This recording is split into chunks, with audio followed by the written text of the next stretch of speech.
Hello everyone, my name is Andras and I studied mathematics at Cambridge. Today I'll be teaching you how to think like an Oxbridge student.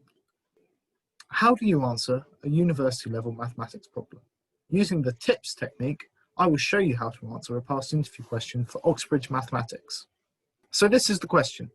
Prove by contradiction that when z squared equals x squared plus y squared has whole number solutions, x and y cannot both be odd. And here is my thought process for solving it on the whiteboard, or paper which you will be given at interview.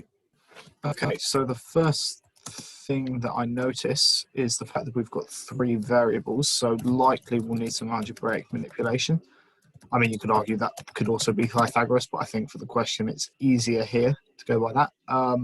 Then the question itself is telling us that we're going to need to use proof by contradiction, which is quite a key technique, and it also tells us about odd numbers, so I think we're probably going to need to use odd numbers somewhere in the proof, because that will be key to finding if the statement is false or not. So the way I think I'm going to tackle this is to do some algebraic manipulation using proof by contradiction. So first thing I'm going to say is, okay, well, let's assume the statement is false. So this means that x and y can both be odd in this case.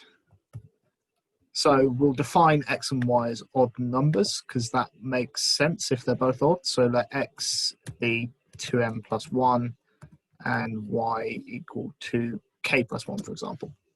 Now, my next thought would be let's try substituting this in. So we get z squared, and I'm going to sort of just skip a couple of working out steps to say that that is 4n squared plus 4n plus 4k squared plus 4k plus 2, which is of course the 2 plus 1's added together. Now, key thing I notice here is we're considering odd and even numbers, but this is even.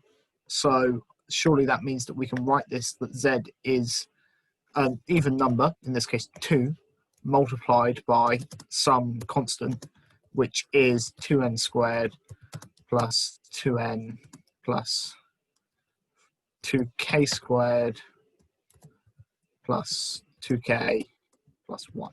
Now, the thing on the right is odd, but we have that z squared is a multiple of 2 multiplied by something that is odd. So when we take square roots of both sides, this root 2 will never be multiplied by another square root of an even number to rationalise, and therefore z would be irrational. But as we've already defined z as a whole number, this presents a contradiction. And that's how you solve an Oxbridge interview question using TIPS. My name is Andras, and I've just taught you how to think like an Oxbridge student.